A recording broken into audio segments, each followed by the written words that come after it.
On entend parfois que l'argent consacré à la coopération internationale est gaspillé.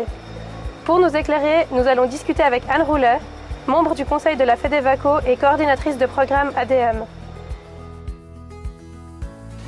Bonjour Anne. Bonjour. Merci d'être avec nous. Je ne suis pas d'accord avec ça. J'ai une expérience de plus de 15 ans maintenant de travail dans la coopération internationale et vraiment par tous les différents postes par lesquels j'ai passé, j'ai pu me rendre compte que c'était une critique qui était infondée. Non, je ne pense pas.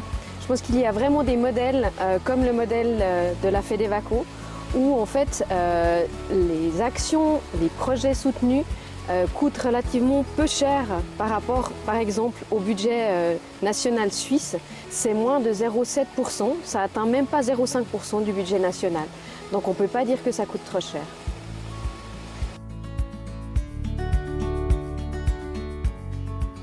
En travaillant en réseau, ces organisations qui travaillent avec des organisations partenaires dans le Sud suivent toutes en fait, les objectifs de l'agenda 2030 pour le développement durable. Et chacune a ses compétences, a ses spécificités.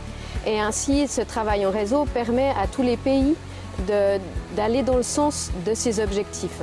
La Suisse a d'ailleurs signé l'accord pour cet agenda. Et les organisations qui montent ces projets sont formées de bénévoles, donc il n'y a pas de lourdeur administrative ou très peu. De plus, la FEDEVACO a un pool d'experts qui garantit la qualité de ces projets et le bon usage des fonds. Oui, l'agenda 2030 concerne tout le monde, c'est-à-dire que tout ce qu'on fait sur le terrain profite aussi à la Suisse et ce qu'on fait ensuite en Suisse peut profiter sur le terrain. Par le partage d'expérience et la réciprocité. Par exemple, des professeurs de Madagascar et du Rwanda peuvent venir échanger avec des étudiants de l'école pédagogique ici à Lausanne et ça leur permettra non seulement de partager leurs bonnes pratiques pour une éducation de qualité, mais aussi de former des futurs enseignants suisses à l'interculturalité. Ainsi, tout le monde est gagnant. Merci beaucoup Anne de nous avoir accordé du temps et à bientôt. À bientôt.